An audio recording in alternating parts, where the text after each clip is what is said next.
খাজাগুলো কিন্তু খুব সুন্দর করে ভাজা হয়ে গেছে। আর দেখো কত সুন্দর লেয়ারগুলো বোঝা যাচ্ছে। এই যে টাকাগুলো কিন্তু আমি এই যে তেল থেকে তুলে নিচ্ছি। এই খাজাগুলো কিন্তু চিনির সিরাপ থেকে এই যে তুলে নেওয়া কত সুন্দর হয়েছে। দেখো আমি ট্রাই করবে, এরকমই হবে আর খুবই ভালো লাগে বন্ধুরা খেতে। তো আজকের এই নমস্কার বন্ধুরা, তোমাদের সবাইকে অনেক অনেক স্বাগত জানাই বন্যা রান্না করে। আজকেও কিন্তু দুর্দান্ত একটা রেসিপি নিয়ে চলে এসেছি। আজকের রেসিপি হচ্ছে রথযাত্রা উপলক্ষে কিন্তু খাজা বানিয়ে দেখাবো। আমরা বছরে অন্য কোনো সময় খাজা খাই আর না খাই, কিন্তু রথযাত্রা আসলে কিন্তু আমরা খাজা খেয়ে থাকি। তো এটাই কিন্তু আজকে খুব সহজভাবে তোমাদের বানিয়ে দেখাবো বন্ধুরা। প্রথম থেকে শেষ পর্যন্ত ভিডিওটি অবশ্যই দেখবে, আশা করি তোমাদের অনেক অনেক ভালো লাগবে। যে সকল বন্ধুরা নতুন ফেসবুক থেকে দেখলে অবশ্যই পেজটি ফলো করবে, আর ইউটিউব থেকে দেখলে অবশ্যই চ্যানেলটি সাবস্ক্রাইব করবে। তো চলো শুরু করি যে কিভাবে আমি খাজা বানাই। খাজা বানানো কিন্তু খুবই সহজ বন্ধুরা, তো দেখতে থাকো। এখানে আমি 250 গ্রাম ময়দা নিয়ে নিয়েছি। তো তোমরা চাইলে ময়দার পরিমাণটা বাড়িয়ে কমিয়ে নিতে পারো। তো ময়দার ভিতর দিয়ে দেবো স্বাদ অনুসারে লবণ, আর দিয়ে দেবো 2 চামচ ঘি। তোমরা চাইলে, আমি ঘি দিয়ে করছি, তোমরা চাইলে কিন্তু এখানে সাদা তেল দিয়েও করতে পারো, তবে ঘি দিলে টেস্টটা কিন্তু বেশি ভালো আসে। তো এখন এই লবণ আর ঘিটা কিন্তু খুব সুন্দর করে মাখিয়ে নেব, একটা ময়াম দিয়ে নেব।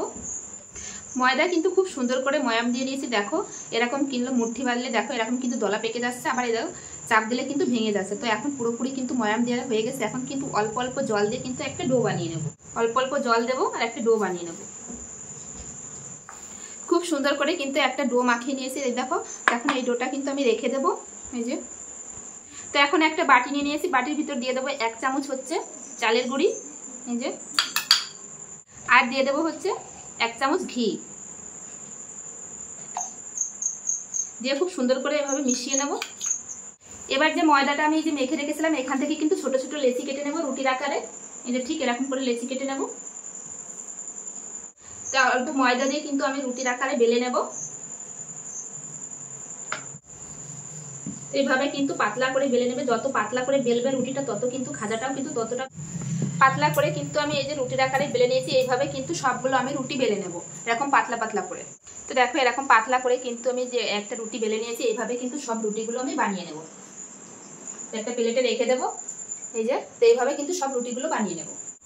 একইভাবে কিন্তু সব রুটিগুলো আমি বেলে নিয়েছি। আর এই দেখো এতটা মানে একদম বেলন পিড়ির সঙ্গে এরকম কিন্তু পুরোটাই বেলে নিয়েছি। এবার আমি যে এই যে চালের গুঁড়ি আর ঘিটা আমি মেখে রেখেছিলাম, এখান থেকে অল্প অল্প দিয়ে পুরো জায়গায় কিন্তু আমি এইভাবে মাখিয়ে নেব। এই যে হাতের সাহায্যে কিন্তু এইভাবে মাখিয়ে দেব। তো এই রুটিটার উপর কিন্তু আমি এই যে খুব সুন্দর করে এই যে মাখিয়ে দিয়েছি। এবার এই যে রুটিগুলো কিন্তু আমি বেলে রেখেছি, এখান থেকে একটা একটা রুটি কিন্তু আমি এর উপর দিয়ে দেব। এই যে আবারও কিন্তু আমি এই যে ঘি আর চালের গুঁড়িটা যেটা রেখেছিলাম, সেটা কিন্তু আবারও এর উপরে এইভাবে মেখে দেব। তো এইভাবে কিন্তু সব আমি রুটিগুলো এইভাবে তৈরি করে নেব। এই যে আবারও একটা দিয়ে দেব, দিয়ে কিন্তু আবারও এইভাবে সব মেখে নেব। তো সব রুটিগুলো দিয়েছি, আর এই একটা রুটি দিলে কিন্তু হয়ে যায়। তো এর উপরেও কিন্তু এই যে ঘি আর চালের গুঁড়িটা খুব সুন্দর করে মেখে নেব উপর দিয়েও। এবার কি করবো, এই এক সাইড থেকে কিন্তু এরকম করে মুড়ে নেব। এই যে সাইড দিয়ে ধরে যেরকম করে আস্তে আস্তে কিন্তু মুড়ে নেব। হালকা হাতে করতে হবে এটা, একদম কিন্তু চাপ দিয়ে করা যাবে না, আবার হালকা হাতে কিন্তু এটা মুড়ে নেব। তো দেখো কত সুন্দর কিন্তু এই যে মুড়ে নিচ্ছি। তো এই যে খুব সুন্দর করে কিন্তু আমি মুড়ে নিয়েছি। তো এবার কিন্তু এরকম একটু রোল করে নেব হাতের সাহায্যে। এই যে তো একটু রোল করে নিয়েছি। এবার কি করব, তো এবার কিন্তু মুখের এই অংশটা কিন্তু একটু কেটে বাদ দিয়ে দেবো। এই যে, তো এবার কিন্তু আমি পিস পিস করে কেটে নেব। তো এইভাবে কিন্তু সব আমি কেটে নেব। এই যে, আর দেখো কাটার পরে কিন্তু কত সুন্দরভাবে এই যে লেয়ারগুলো বোঝা যাচ্ছে। দেখো ভাজার পরে কিন্তু খুবই ভালোভাবে এই দেখো লেয়ারগুলো কত সুন্দরভাবে বোঝা যাচ্ছে। তো সবগুলো খাজা কিন্তু আমি কেটে নিয়েছি। আর এই দেখো কত সুন্দর হয়েছে। এখন কিন্তু হালকা হাতে এরকম হাতের সাহায্যে কিন্তু একটু চাপ দিয়ে দেবো, হালকা ভাবে কিন্তু একটু চাপ দিয়ে দেবো। তোমরা চাইলে বেলন পিড়িতে কিন্তু বেলেও নিতে পারো, সেটাও তোমাদের দেখাবো আমি। এই যে, তো দেখো এখনই কিন্তু কত সুন্দর লেয়ার বোঝা যাচ্ছে। তো এইভাবে কিন্তু একটু চেপে দিতে হবে আঙুলের সাহায্যে হালকা করে। তোমরা যদি বেলে নিতে চাও তাহলে কিন্তু এরকম বেলন পিড়ির পরে রাখি এরকম হালকা হাতে কিন্তু একটু বেলে নিতে পারো। এই যে ঠিক এইভাবে। তো দুটো পদ্ধতি তোমাদের দেখালাম, তো তোমাদের যেটা ভালো লাগে সেটা কিন্তু করে নেবে। এই যে আমার সবগুলো কিন্তু এভাবে এই যে অনেকগুলো খাজা হয়েছে। দেখো সব খাজাগুলো কিন্তু আমি রেডি করে নিয়েছি। এখন কিন্তু খাজাগুলো ভেজে নেব। তো চিনির শিরা বানানোর জন্য কিন্তু আমি এখানে 1 কাপ চিনি নিয়ে নিয়েছি। আর 1 কাপ দিয়ে দেবো জল।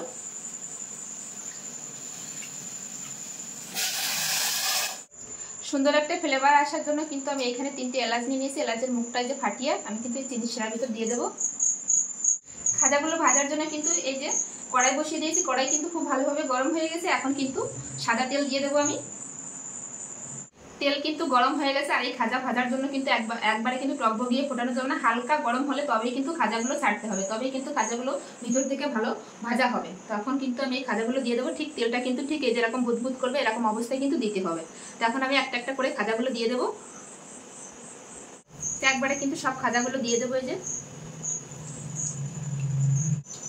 আর যখন ভাজা হবে তখন কিন্তু এমনিতেই উপরে ভেসে উঠবে। চিনির শিরাটা কিন্তু হয়ে গেছে এই দেখো। এখন আমি এই পাশে গ্যাসটা কিন্তু বন্ধ করে এই যে ঠান্ডা করে নেব।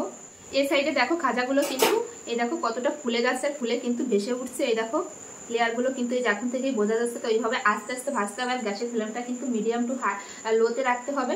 আর একবার যদি হাইতে দেওয়া হয় তাহলে কিন্তু উপরে ভাজা হবে, ভিতরে কিন্তু কাঁচা থেকে যাবে। তো এইভাবে কিন্তু আমি একটু উল্টে দেবো। দেখো ভাজাও হচ্ছে, কত সুন্দর ভেসে উঠেছে সবগুলো খাজা, কতটা ফুলেছে দেখো। তো দেখো লেয়ারগুলো কত সুন্দর কিন্তু বোঝা যাচ্ছে এখন থেকে। আর এখন থেকে ধীরে ধীরে দেখো কালার আসতে শুরু করে দিয়েছে এই যে। আর কত সুন্দর দেখো বোঝা যাচ্ছে। তোমরাও কিন্তু বাড়িতে এরকম পদ্ধতিতে বানালে তোমাদের খাজাগুলো কিন্তু খুব সুন্দর হবে বন্ধুরা। এই দেখো। তো এইভাবে উল্টে পাল্টে লাল লাল করে কিন্তু ভেজে নেব। খাজাগুলো কিন্তু খুব সুন্দর করে ভাজা হয়ে গেছে। আর দেখো কত সুন্দর লেয়ারগুলো বোঝা যাচ্ছে এই যে। তো এখন কিন্তু আমি তেল ছেঁকে একটা প্লেটে তুলে নেব। আর কত সুন্দর হয়েছে দেখো। তো সব খাজাগুলো কিন্তু আমার ভাজা হয়ে গেছে। তো সব খাজাগুলোই কিন্তু আমি এই যে তেল ছেঁকে তুলে নিচ্ছি।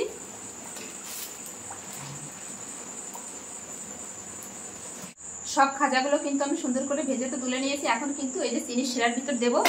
এখানে চিনির শিরাটাও কিন্তু আগে যে বানিয়ে রেখেছি, চিনির শিরাটাও কিন্তু রেডি। এখন আমি এরকম 2-3টে একবারে দিয়ে দেবো। দিয়ে আমি একটু রেখে দেবো।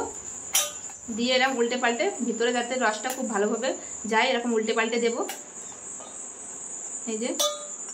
তো এই যে চিনির শিরায় কিন্তু খানিকক্ষণ আমি ডুবিয়ে রেখেছিলাম। আর এই দেখো এখন তুলছি, কত সুন্দরভাবে হয়েছে। চিনির শিরার ভিতর দেওয়ার পরে আরো বেশি সুন্দর লাগছে দেখো কত সুন্দর। বাকি যে খাজাগুলো আছে একইভাবে কিন্তু এই চিনির শিরার ভিতরে আমি দিয়ে দেবো।